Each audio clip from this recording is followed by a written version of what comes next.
Friends, సిరి kitchen స్వాగతం. నేను miss Sydney. ఎలా ఉన్నారండి? అందరూ బాగున్నారా? నేనైతే సూపర్గా ఉన్నానండి. అందరూ బాగుండాలి, అందులో నేను ఉండాలి. కొబ్బరి నూజ్ అండి, కొబ్బరి నూజ్ చేస్తున్నాను.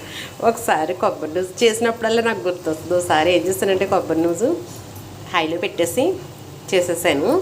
అది ఏమైందంటే కరిగిపోయి మొత్తం గట్టిపడినట్టు అయ్యింది, కొంచెం మాడింది అనమాట. ఆ తర్వాత బాగానే ఉంది కదా అనేసి ఏం చేస్తానంటే ఉండలు చుట్టేసి బాక్స్లో పెడితే 2 రోజులకి 3 రోజులకి బూజు వచ్చేస్తుంది.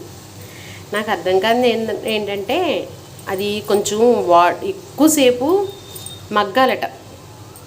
అప్పుడు నాకు అంతగా తెలీదు.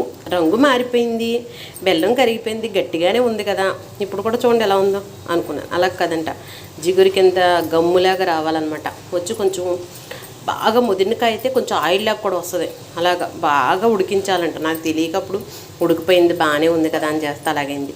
అదేంటంటే కొబ్బరి నూనె చేసినప్పుడల్లా నాకు అది గుర్తు వస్తూ ఉంటుంది అనమాట.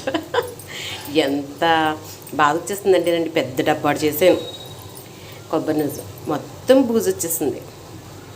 అప్పటి నుంచి కొంచెం జాగ్రత్తగా సిమ్ములో పెట్టి నెమ్మదిగా మగ్గించి అది కొంచెం గమ్ములాగా అంటే జిగురు కింద రావాలన్నమాట. వచ్చేదాకా జాగ్రత్తగా వేపి ఆ తర్వాత దింపి చేస్తాను.